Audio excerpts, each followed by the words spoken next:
Hi everyone and welcome back to my channel. So ngayon andito kami sa Davao at kailangan namin magbiyahe papuntang General Santos kasi doon kami sasakay ng barko para makabalik ng Manila. So pupunta po kami ngayon ng Gensan from Davao. We're still waiting for the bus. At first time ko nakita face to face itong yellow bus line. Andito lang pala siya sa Davao. At wala pa rin yung bus sa sasakyan namin.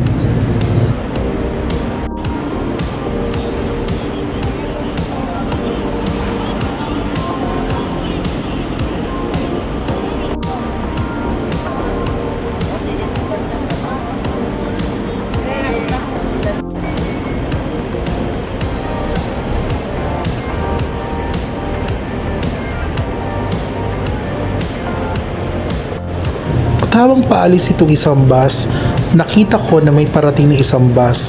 Sabi ng mga andi dito nakatambay, yan daw yung sasakyan namin. Itong bus sa sasakyan namin papuntang General Santos ay Mindanao Star.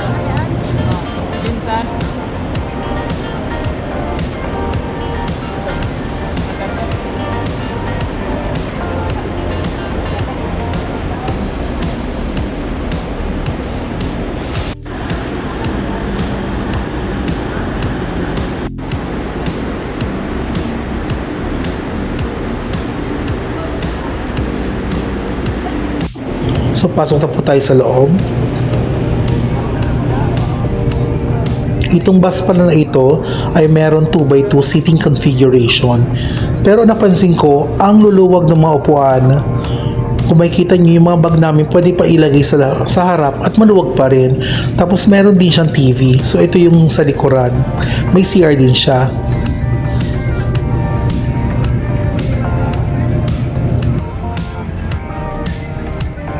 At yung lalagyan ng mga bag dito sa taas, ang ganda parang sa eroplano.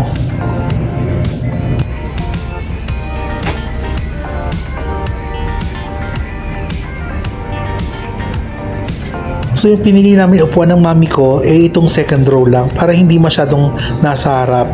Pero at least nakikita pa rin yung nasa harap. So ang laki-laki ng legroom. Tapos meron pa siyang TV on board or parang tablet na rin siya. Tapos may mga games, may movies. Pero hindi ko tinanin yung movies, games lang.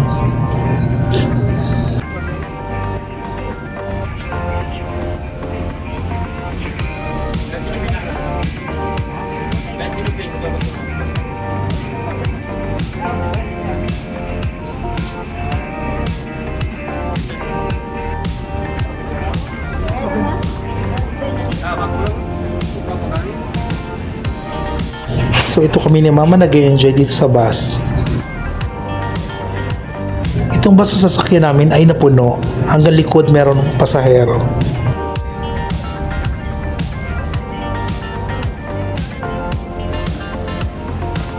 Alis kami ng Davao ng 1:20 PM.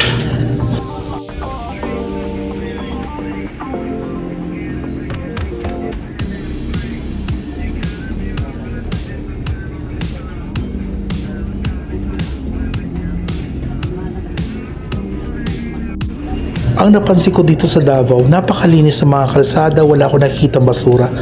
Mga tao dito very disciplined, unlike sa Metro Manila. At saka yung terminal nila dito maayos din.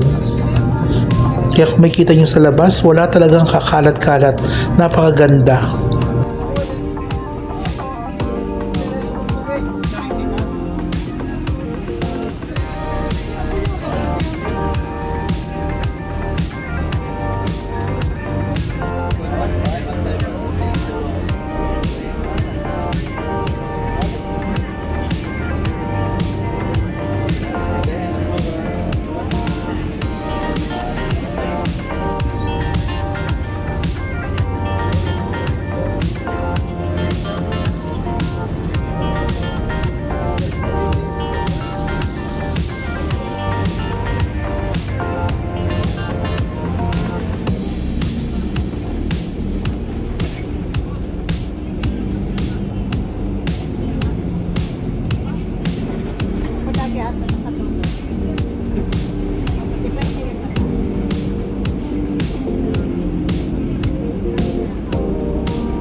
Ano yun?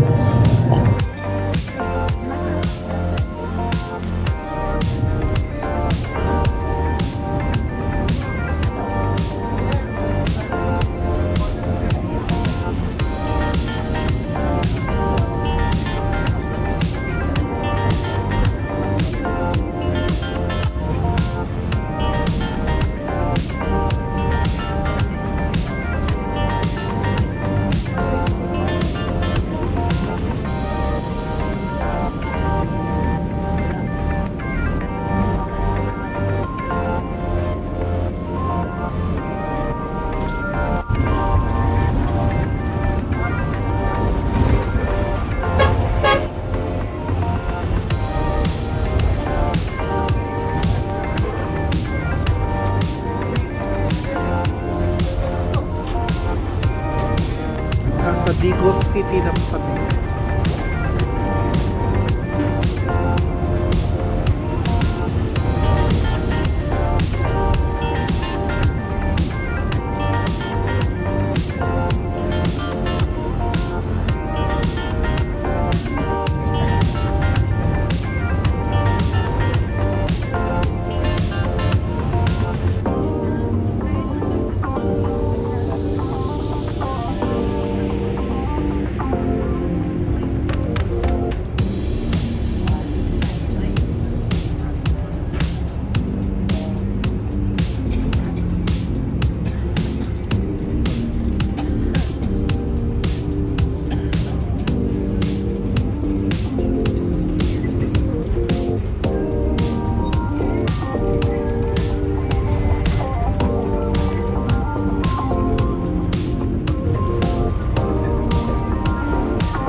Meron pala dito mga checkpoint. Yung ibang mga pasahero bumababa, nagpapacheck ng bag.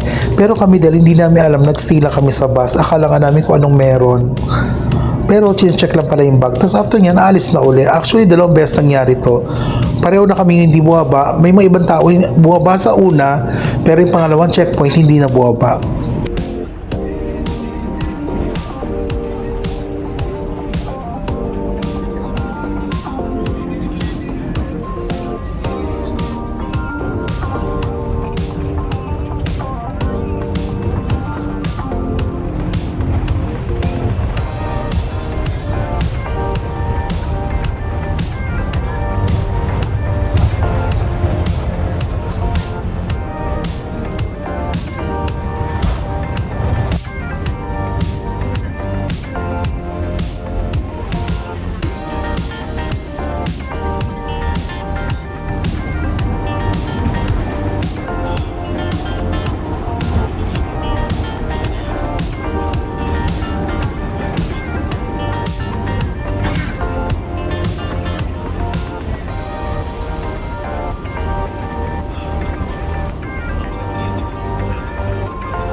At ito na yung pangalawang checkpoint na sinasabi ko.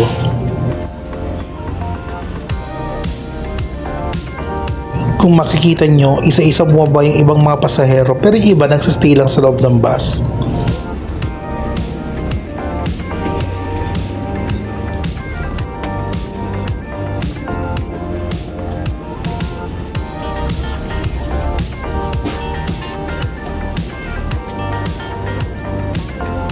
(4:32) na pero nasa bus pa rin kami at nabubiyahe pa rin.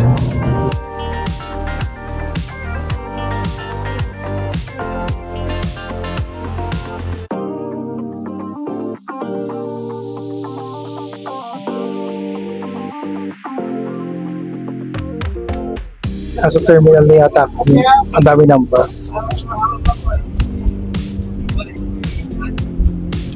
Parang same din siya sa Davao.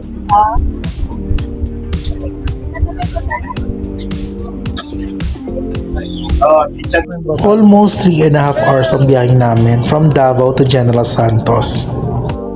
May mga nakaabang na mga tricycle driver para sa mga pasahero maraming bag.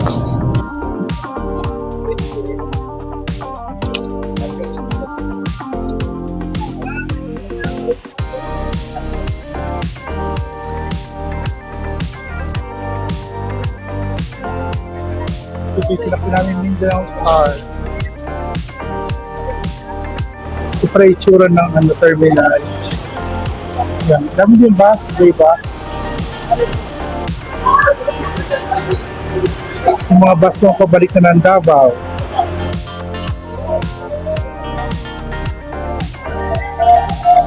And that's it for our video for today. Thank you for watching and welcome to General Santos City. Eman Stories.